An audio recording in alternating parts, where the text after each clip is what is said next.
Welcome to another edition of Over It with your host, Michael English. On today's show, we have a very special guest. He has described himself as a celebrity graphics artist. He is known as STEVE CAS. We want to see what happens when he gets around a microphone. One thing for certain, we're going to be styling and profiling. Hey, has anybody seen my thermos? These pretzels are making me thirsty. I'm your sometimes airbrushed host, Michael English, and this is a very special Over It. I say that because we're on remote, a super secret remote this time, and I'm enjoying every minute of it. Steven has welcomed us to his home, and we sit here in your comfortable studio. Yes, well thank you, Michael, for being here with me and allowing me to just share my space with you and your audience. I'm truly honored to be on your show. I've seen some of the stuff you're doing. It's absolutely amazing. I think you're super talented, and I think merging your artwork with my artwork is going to be amazing for the audience. You were born right here in Harlem, just grazing the rooftops, Steve, if you would. Give me some of the details, the greatest hits of your growing up and how you lived. Well, yes, I grew up in Harlem, USA. Yeah. Next to the Apollo Theater, which is a very famous theater that many artists were at. So growing up in that neighborhood and to see the lights of the Apollo Theater and just being a kid, and it inspired me. So Harlem actually gave me an inspiration that many didn't. What a gift. I mean, think about it. That backdrop.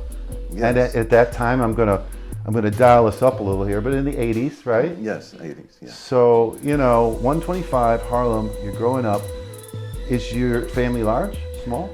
I had a small family, but they were very artistic. My mom is an artist, and so was my grandmother. Oh my. So growing up in a family of art, to me it was like, as a kid, I used to ask the other kids, like, what do you mean you don't draw? I thought everybody was an artist, Oh, so you would question other people's... Yeah. Well, they probably did draw, but just never exercised it. You know what I mean? I think art is in everybody. Art's in our cameraman here doing a bang-up job. Art is in the guy throwing the ball around with his German Shepherd down the street. Art is everywhere, right? Absolutely.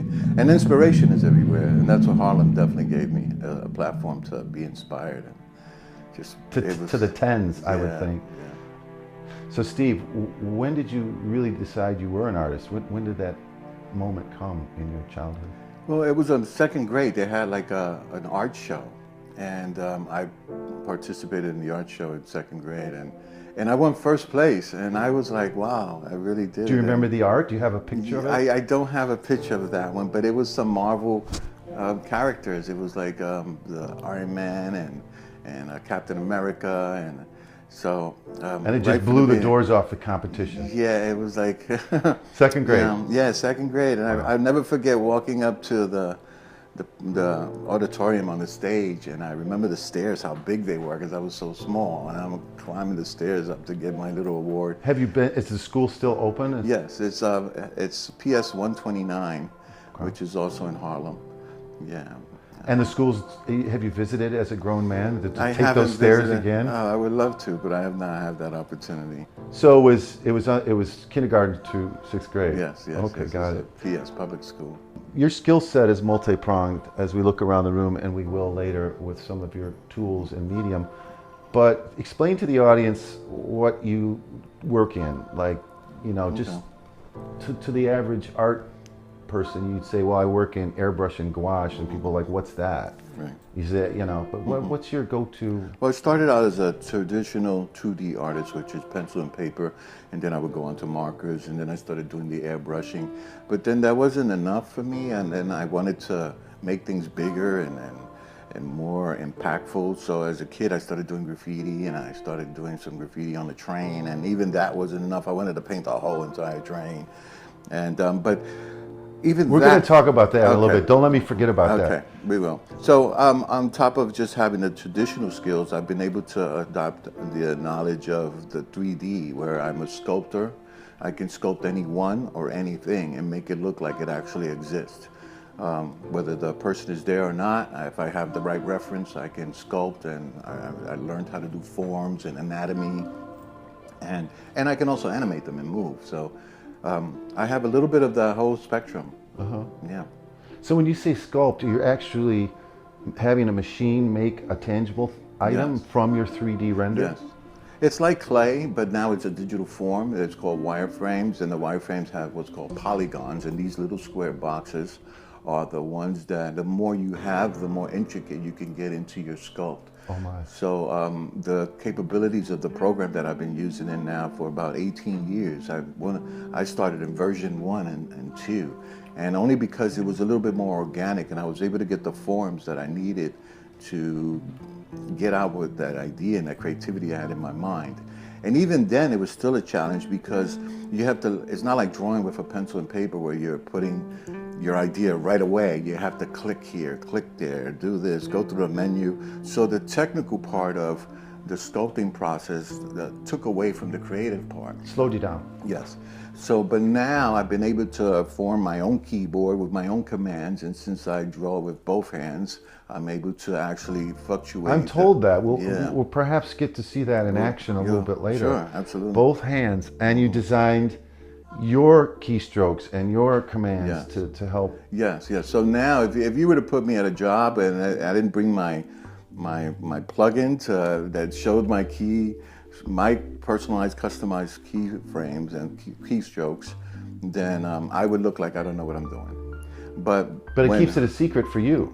That technique is your secret. Yes, yes. Well, Your a lot of secret artists are weapon. doing it, but I've done it for, my keyboard has been set up for years. So anytime I'm doing something, there's certain keyboard settings too. If I'm going to be doing portraits, I know that I'm going to be transforming and moving the geometry in a certain way. So I have the keyboard commands to allow me to do that. If I'm doing something more hard body, hard surface, now I have a different keyboard where I know I have my creases and my folds and yeah. So For instance, I mean, what's around us on the walls all had different technique and medium. Well, and what's behind me is it's my cast tunes. Instead of cartoons, they're cast tunes with the S on it.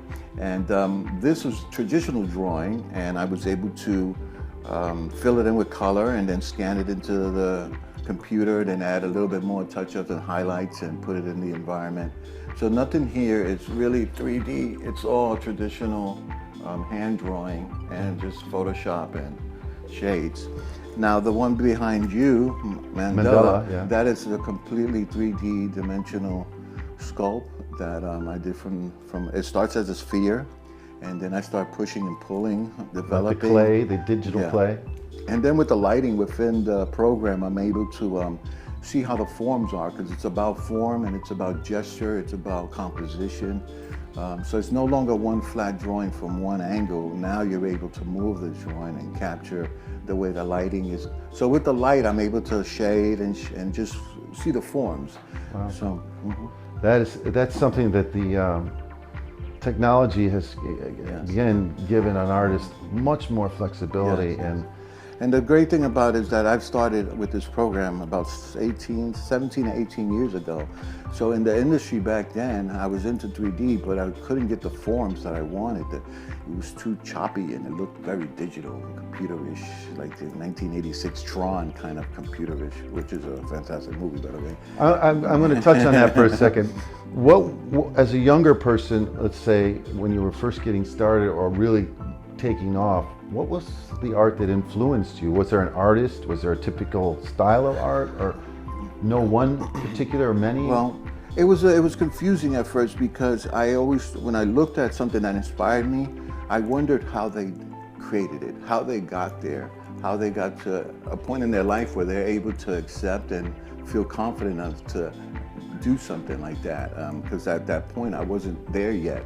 Whether it's a portrait, whether it's just a scenery, as long as it looked right, because us as humans, we're used to seeing everything that we've looked at throughout our lives, that we get immune to certain things. But even if the artwork is not correct, someone that can't draw may not be able to tell you what you did wrong, but they can look at it and see that there's something not right with it, you know? Mm-hmm, mm-hmm. So when I would see artwork that did look like there was nothing wrong with it, it looked correct, it inspired me to say how. So growing up, I was always told, you're gonna have to go to school and get the right training and this, and I was open to it. Unfortunately, I was not able to go to art school. Now, people sometimes don't understand. I am educated. I just never went to an art school, and I never sat like in an art class. So, but that, not having that opportunity, it inspired me to try harder because of my parents. They never stopped believing in me. Oh, that's wonderful, Yeah. because mom was an artist and she came Right. from an artistic family. Yeah, and she never There was took an never art a no, class. that's not going to make any money. No, Yeah. please be a doctor. Please, Yeah, none of there that. was never none of that.